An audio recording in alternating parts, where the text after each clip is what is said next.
Guess what, folks? I am super excited to do this walkthrough video because this pre-owned Alpine fifth wheel has one of my favorite over 40-foot floor plans, and it's got a great kitchen, great living room, incredible amount of storage, and they've been building it for a few years now. Different brands have been building it. So I feel very blessed that I'm actually able to record this because I don't get to see them pre-owned that often. That being said, with a scratchy voice and a lot of excitement, welcome to HB RV Lifestyle. They call me the Honey Badger because I give it to you straight and transparent about the RV business. This is the pre-owned Keystone Alpine 3970FK. Now, it's got a hydraulic leveling system. It does have multiple slide outs. Now, my recommendation is a 1-ton truck to be able to tow it. Can a 3/4 ton diesel, or at least a newer 3/4 ton diesel truck, actually tow this thing? Yes. But my recommendation still would be a 1-ton, especially a dually. You'll just feel more comfortable towing it. So it's a 2022. The unloaded vehicle weight is 13,720 pounds. The GVWR is 16.5. So 16.5, you're still right there where a 3/4 ton truck is, but the pin weight, if I remember correctly, is going to be somewhere around 2,700 pounds. A lot of your 3/4 ton trucks max out at 2,500 pound payload. So again, that's why I recommend a 1-ton dually if possible. Would I sell it to somebody with a 3/4 ton diesel truck if they had the right one? Absolutely. So you got frameless windows and on-demand hot water heater. Now, both propane tanks are on the same side, so that's really cool. By the way, if this is the first time you've seen one of my videos, that's all your docking station stuff. I do about a 10-15 minute walkthrough of the entire fifth wheel and talk about it without any sound effects, special effects, weird editing. You'll never ever hear me tell you about how innovative something is, because really there's not a lot of innovation in this industry the way some YouTubers want to describe it. Like, oh my God, it's so innovative. I've never seen it before. I know they built it for like the last 12 years, but it surprises me every time. Or guess what, folks? They hit it on the mark. I mean, I know they've been building it for like 25 years, but they hit it on the mark this time. So, very interesting. So this thing has a ton of storage on the outside.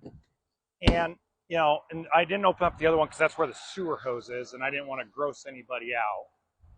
But there's 2 power awnings. Oh, that's locked. There's 2 power awnings. Now, if you want pricing on the unit, I'm going to give you that in the description box below by you clicking on the website, folks. I'm not going to give the price in this video because it's up to the consumer that put it on consignment. They can raise the price, they can lower the price. So I'd rather just put the website in the description box below so you could track the pricing of the unit. Oh, that's locked, that's okay. So it does have solar panels already on it. It's got a 200-watt panel. It's got the Polar package, which is considered their Arctic package or their 4 seasons package. Now, coming inside, we're going to close the door. Now, I closed some of the shades because of glare, but we're going to turn on some of the lights. Ta-da! Okay. So the one thing I really do love about this floor plan is the living room's in the middle. A lot of people don't mind or love the living room being up front. I'm not the biggest fan. I'm more of a fan of it being in the middle like this with opposing slides, sleeper sofa on each side, fireplace, Jensen sound system, flat screen TV. And the guy actually lived in this for about a year. It's a 2022. And, it's well taken care of for being a live-in. There's not any, gouging of the seats or anything of that nature. It has its normal wear and tear. And actually, he added the doggy door thing because he did have a dog. It's got central vacuum. And up in the kitchen, this is really cool. So you got a double door propane electric refrigerator.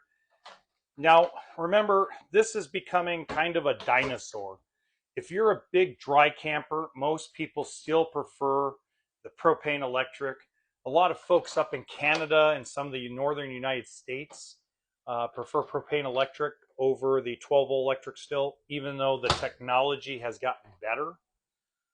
And that's not an issue. It's just a matter of a preference. So the double door propane electric actually has less space in it because the cooling unit is bigger than the 12-volt electrics or the residentials.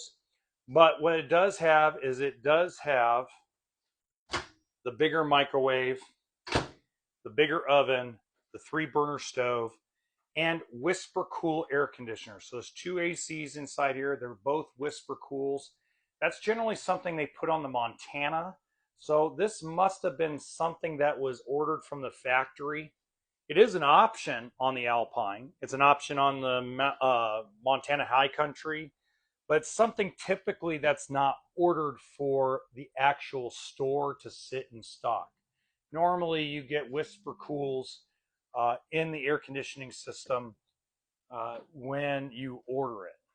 At least that's how it used to be. Now, again, COVID was a little bit different. You got to walk around RV king bed, and then you have plenty of closet space, flat screen TV. Let's see if we can turn on the lights. And also has a dimmer. Yay, dimmer switch. And you got a huge bathroom, including he actually put a new little fangled shower head in there, more like a rain one. The only real thing I don't like about this coach is where the toilet's positioned. It's just I'd feel a little claustrophobic right there, and it's right next to the shower. I mean, you can't get everything in a coach. Believe me, I know. If anybody knows that, it's me. But I always like to point out those little things, right? So let's open up some of the cabinets all over the trailer or all over the fifth wheel. You got washer dryer prep, so you can add a washer dryer. You can put a stackable in here. You could put a combo. Combo would probably be better only because you could still use the closet portion for hanging more clothes. I mean, just incredible amount of storage. If you guys want a full-time RV, you want to rent out your house and hit the open road, not a bad coach to do it in. It's already been through its warranty period. Now, most people are going to ask me, and I know I'm going to get in the comments, and nobody's going to be this deep in the video probably, but people are going to ask me about frame failure and frame flex, okay, on an Alpine. Now, the reason why is because Alpine in 2023 had, I think, a dozen or 2 units go to Allegiant or Alliant, the little frame place in Indiana. And that's fabulous because, Keystone takes care of the people. So that, there's a lot of positivity that goes on. I mean, the frame failure, frame flex problem is mainly due to Grand Design RV. And, it's in a class action lawsuit. We'll kind of see how that plays out. But the reality is Keystone does not have that big of a problem. I'm not going to tell you that nothing ever goes wrong. You guys know how I am. If you made it this deep in the video, if you're a fan of the channel, I will never tell you that frames never fail. I will never, ever tell you that less than 1% of frames fail. I will never do that. What I will tell you is the chances of this frame failing now is pretty small.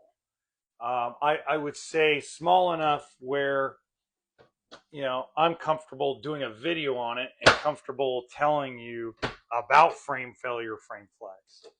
Now, one thing I will tell you about frames is when we talk about frames and we talk about cracking in the I-beam, we talk about, welds, we talk about Lippert, we talk about BAL, we talk about Norco, we talk about Northwood Manufacturing that builds their own frames.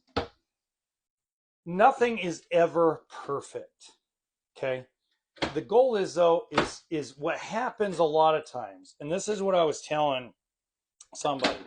Now, paving new paths is a whole different scenario. If you ever watched the videos they had on their Grand Design Momentum, that's a whole different animal and a whole different ball of wax.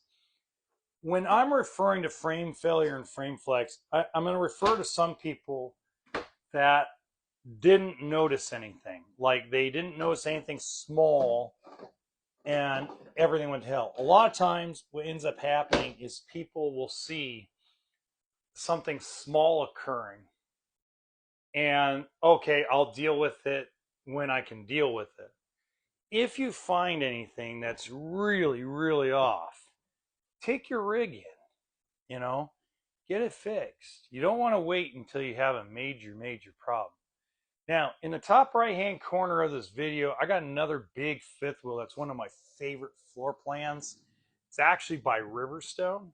So until next time, just remember that RV always stands for toolkit and sense of humor.